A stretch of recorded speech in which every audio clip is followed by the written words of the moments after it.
جن لوگوں کے لیے ہماری طرف سے پہلے بھلائی مقرر ہو چکی ہے وہ اس سے دور رکھے جائیں گے، یہاں تک کہ اس کی آواز بھی تو نہیں سنیں گے، اور جو کچھ ان کا جی چاہے گا اس میں یعنی ہر طرح کے عیش اور مزے میں ہمیشہ رہیں گے۔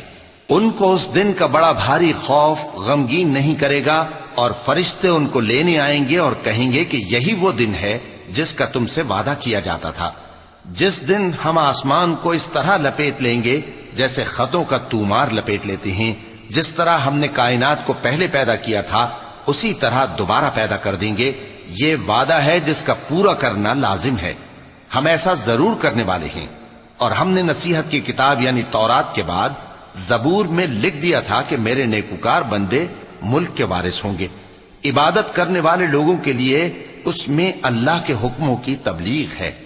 اور اے نبی صلی اللہ علیہ وسلم، ہم نے تم کو تمام جہانوں کے لیے رحمت بنا کر بھیجا ہے۔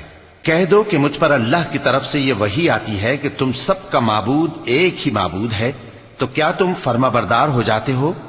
پھر اگر یہ لوگ منہ پھیریں تو کہہ دو کہ میں نے تم سب کو یکساں احکام الہی سے آگاہ کر دیا ہے، اور مجھ کو معلوم نہیں کہ جس چیز کا تم سے وعدہ کیا جاتا ہے وہ ان قریب آنے والی ہے یا اس کا وقت دور ہے۔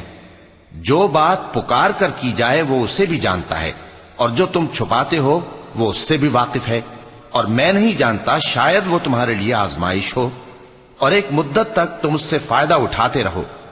پیغمبر نے کہا کہ اے میرے پروردگار، حق کے ساتھ فیصلہ کر دے، اور ہمارا پروردگار جو بڑا مہربان ہے اسی سے ان باتوں میں جو تم بیان کرتے ہو مدد مانگی جاتی ہے۔ صدق اللہ العظیم۔